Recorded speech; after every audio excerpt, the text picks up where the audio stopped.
Hey guys, how you doing? Ray here again. If you'd like to subscribe, it's Nitro Kyosho. Just want to say I wish everybody out there well. Hope everybody is doing great. And this is the second video that I promised. This is the Sab Goblin 580 Kraken. This is fully built now. I have to do just a few more things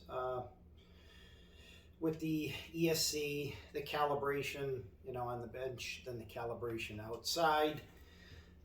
But everything is installed, all the pitch, everything is done. It is ready to test fly. Unfortunately, we have a rainy day here today. Not too good of a day in New England, so I don't think we're going to do much with it. I also promised you guys I would do a flight. When I do a flight, I'm going to do some kind of an acrobatic flight. I know nobody wants to just see a boring hover test flight.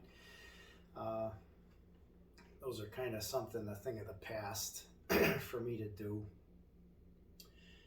But anyways, we did do the unboxing video. If you missed that, just showed a little bit about it. Today I'm just gonna talk a little bit about the manual and a couple little things to look out for. And then I'll take the camera off there and show you this up close. I do have to tie up the ESC wiring a little bit better underneath the bracket there, just so it was an expensive build, guys, and I want to make sure I got everything in order before this thing goes out, So starting with the manual, just right off the bat, if you're going to build it, looking at some of the stuff, they do give you the O-ring dampener, the kit. The 90s are what I used. I used 2 on each side. It tells you in the manual how to set that up for acrobatic sport flying. So I did buy the aftermarket kit. They gave you all of them. And the blade grip arms also, I bought the acrobatic ones, the smaller ones, and put those on. Those you could actually buy after and install. It's just one screw. You don't have to. It's not like the old ones where you had to take the whole thing apart to get at it, the blade grip. So that's something new that they did. And but the dampeners, definitely, if you're going to build it. The other thing is if you want the white skids opposed to the black, you can do that while you're, get that ahead of time. Also, remember with the servos, they give you the servo brackets for the minis, okay? And I know Kyle Stacy said he runs the minis and they're fine. I chose to get the Burt Camomere, the full-size ones. All right, I'll show them to you here. I'm running the BK 9001 HVs, full-size.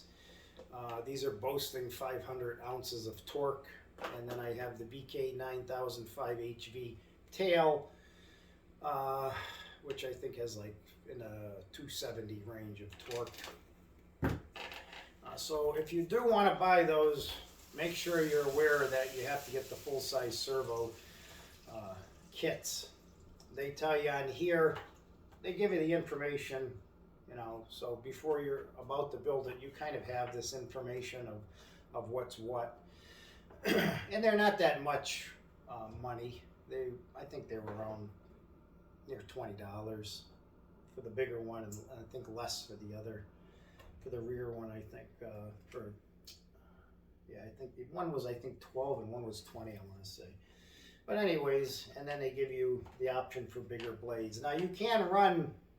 In stock form, you can run up to 600 millimeter blades and 105 tail blades, which was like the Align T-Rex 700 runs. So in stock form, you can do that with this machine.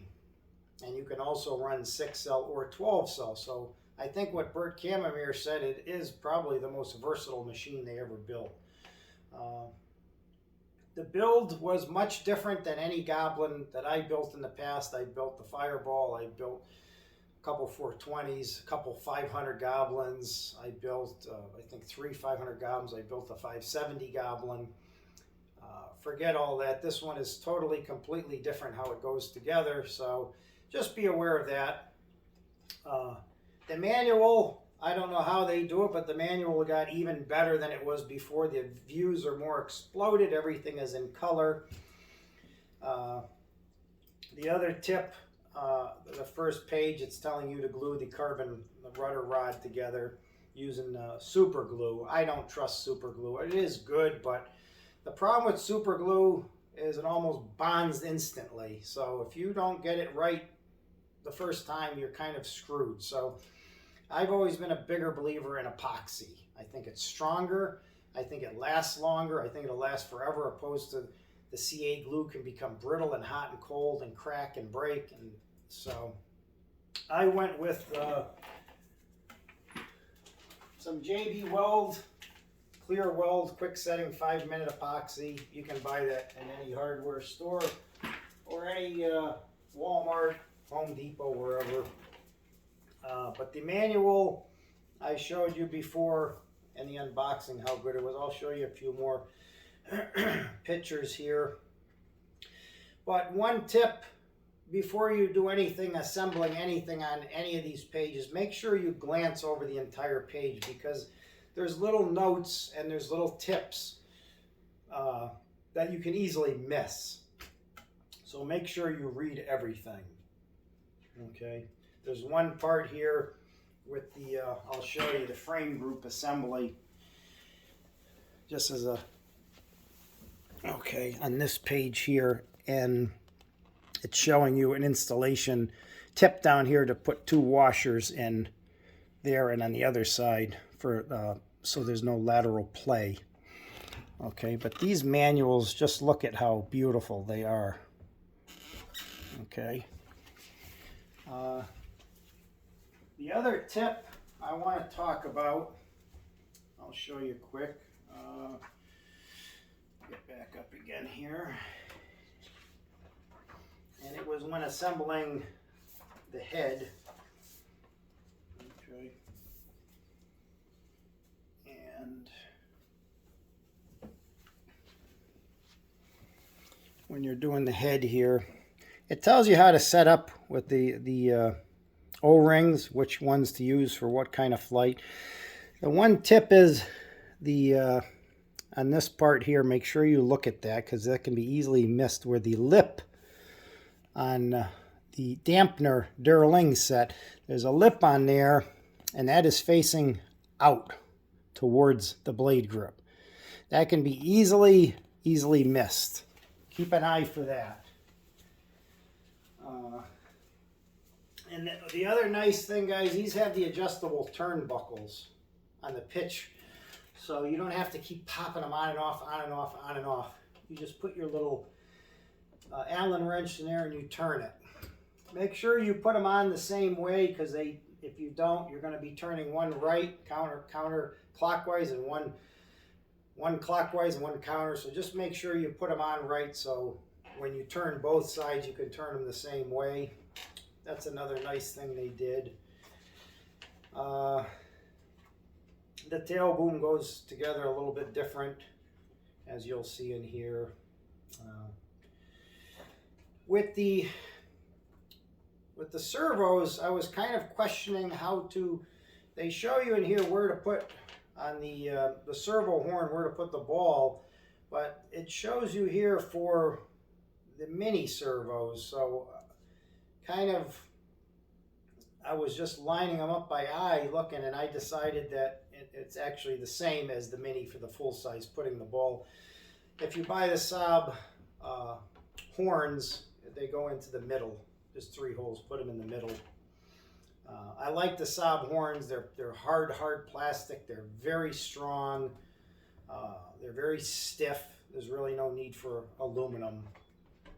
And if you're using the Burt Camomere servos, make sure you get the Futaba ones, because they have 2 sets. One's for JR, one's for Futaba. And the Futaba are the one that goes with these servos. The other little quick tip, you know, nothing major, but just something to be aware of. I'll show you. It's in the very back here. Yeah, this page is you got to kind of flip around a little bit because, and I'll show you when I show you the helicopter, they actually show you here how to assemble the skids and everything. All right, and you put it on. And then on the next page, it's showing for putting the extra support down here. Well, the screws are on top going down, so they're in there, and it's kind of hard to get at them. I was able to because I put it on after the fact. This is for, I put a satellite underneath, and I'm going to put a backup guard on top of that. But kind of look at that, you know, make sure you, if you're going to use that, put that on before you put the skids on the machine, because it's just a lot easier to do that. So that's just a little tip.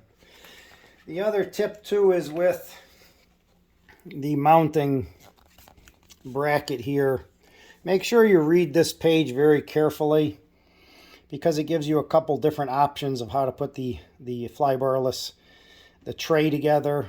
And I chose the top method, not the bottom one. There's one where you could put little rubber dampeners in between for like a cushiony effect. They don't recommend doing that, but it gives you the option. You could still assemble that top piece and then put a satellite or whatever on top of it too, if you wanted. So those are just some of the little tips that I came upon. Nothing major, you know, but always, you know, they give you these things for a reason, guys. So read them and make sure you really understand each page before you start to assemble stuff. It doesn't hurt to take a couple of minutes to glance over. The other thing I had originally shown you in the unboxing, a Scorpion motor. Well, I got the Scorpion motor, and two of the screws, when I went to put it together, two of the screws were undersized and they weren't lined up where they were supposed to be, and two of the screw holes were in the proper place. So I had to return that, and I'm still waiting for credit from A-Main Hobbies. So I ended up going with an X-Nova. Okay, I know the X-Novas, when I had them, they were more efficient and they ran a lot cooler and played better with the ESCs, but I like the Scorpions for the fact you can get in there and oil them and everything. But my fear about the Scorpion was that these are done on CNCs and assembly lines, so if one was like that, I'm sure it wasn't one out of a million. I'm sure there was more, and I just didn't want to order another one and go through the same, having to return it and then box it back up and all that. So I just said, forget it, I'm going with an X-Nova. And unfortunately that happened. Okay, but let me take, you can see the way this thing is all put together here. So let me take off the canopy, and I'll show you the battery, just the battery tray quick here, how that looks. If you're going to run a 6-cell like me. So this part, the battery's on the smooth part, obviously, and then you want to put it right up to about there. They're recommended in the manual.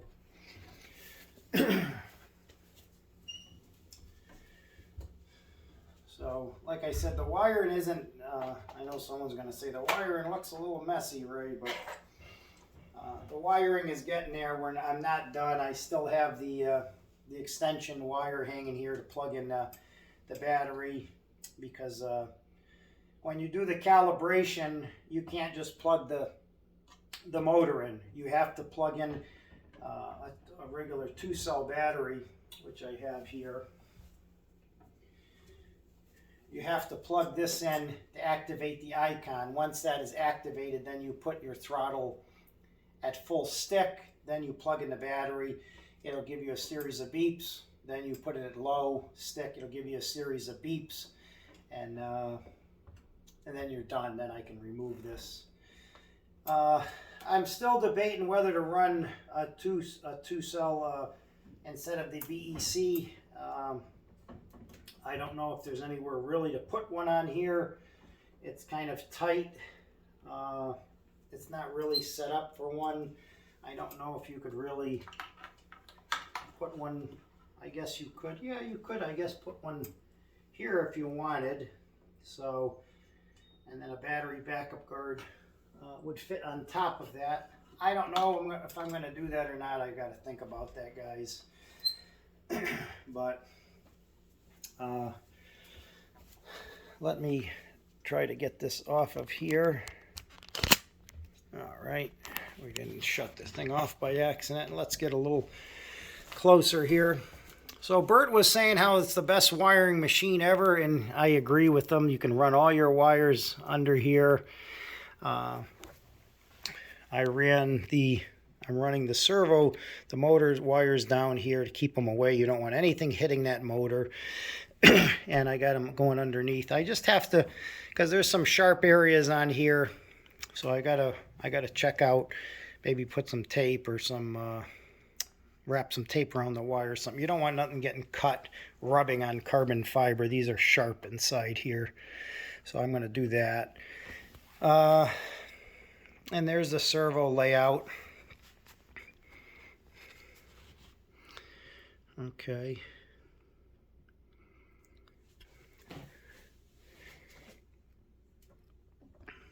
And like I said, a much different, you only have these little frame sides, and then the Bert says they call these the carters, which connect to your the landing gear down here. This little mess here is going to be straightened out, so don't say, hey, what kind of wiring is that? It's just temporary, guys. I have to move it in underneath there and get some more things and tie it up properly. Make sure your rudder servo, the wire, there's a bracket inside. You can't see it, but you can tie it up against there. You don't want that hitting the belt.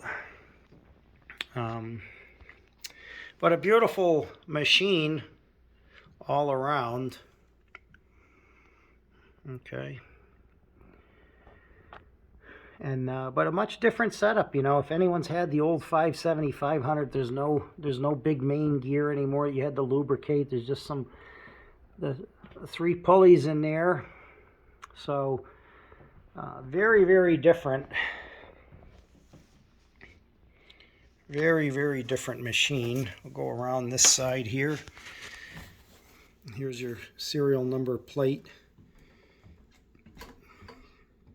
And I chose to put the icon. The nice thing about the icon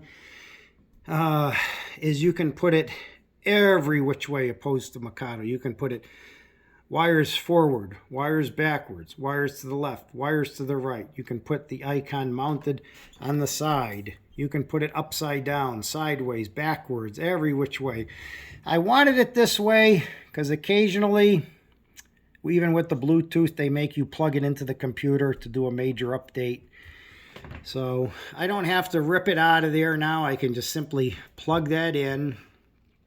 And if I have to, this does have Bluetooth. But occasionally you do have to, for big updates or major changes or whatever, you got to plug it back into the computer. Or if you get a new phone or whatever, blah, blah, blah, you know.